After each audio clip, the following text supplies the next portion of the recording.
Hey everyone, this is Kevin the Entrepreneur, and Uber has officially shut down the driverless car testing in Arizona.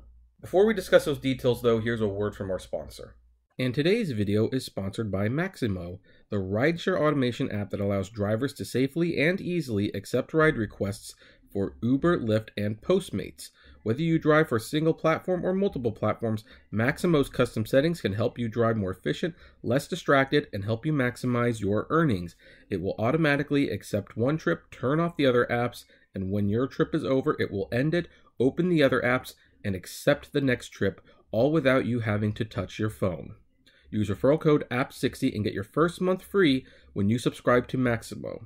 Now, of course, Uber shutting down autonomous vehicle testing in Arizona is not exactly a surprise, and it's really not even anything new. We've kind of known this for a while, and even if they wanted to continue testing, the governor of Arizona has already revoked their license and said that they aren't allowed to do this anymore, and that should be that. But an internal memo from Uber has definitely confirmed that this is not going to be moving forward anytime soon. According to this article from CNN Tech, the tech company announced on Wednesday it will lay off 300 Uber workers in Arizona. It said it will focus on autonomous vehicle efforts in San Francisco and Pittsburgh. Oh, good luck with that. Good luck with that. California essentially kicked you out too, and you didn't bother to renew your licensing deal with them. And Pittsburgh has expressed some very big concerns about your program. So yeah, what do you say on the positive side? Most of those impacted by the layoffs are vehicle operators who are paid to supervise the vehicles during tests. Uber said it will provide outplacement services such as resume building and interview prep. The news came 2 months after one of its self-driving Volvo struck and killed a pedestrian in Arizona. It was the first known fatality involving a fully autonomous vehicle and a black eye for the industry. Arizona has been widely regarded as the most welcoming state for self-driving vehicles. In December 2016, Arizona Governor Doug Ducey said in a statement, "Arizona welcomes self-driving cars with open arms and wide open roads."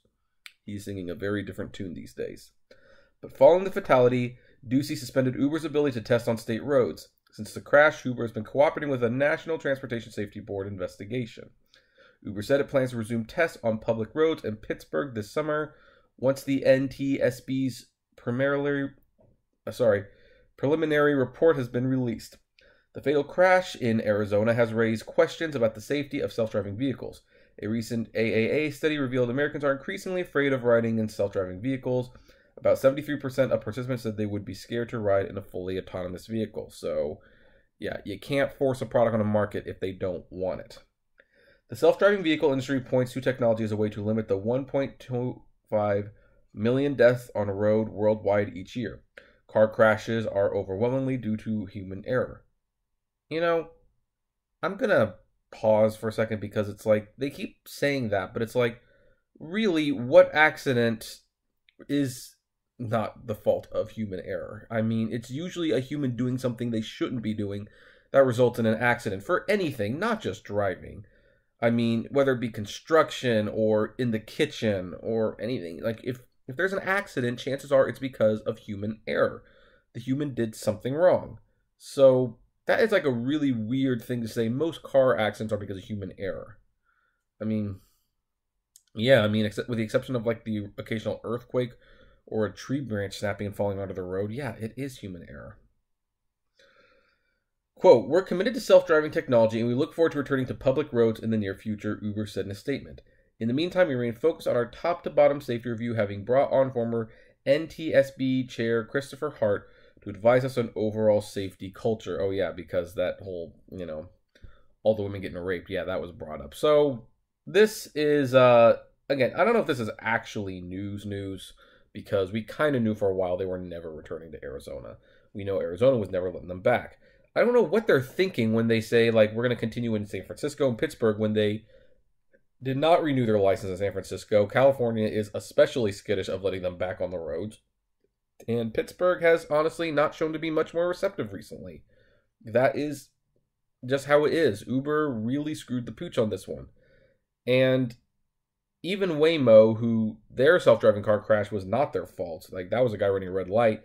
They're having to jump through some hoops now because the thing is, when these companies sell the idea on the self-driving car being safer and being able to see things, well, any crash is going to put that into question.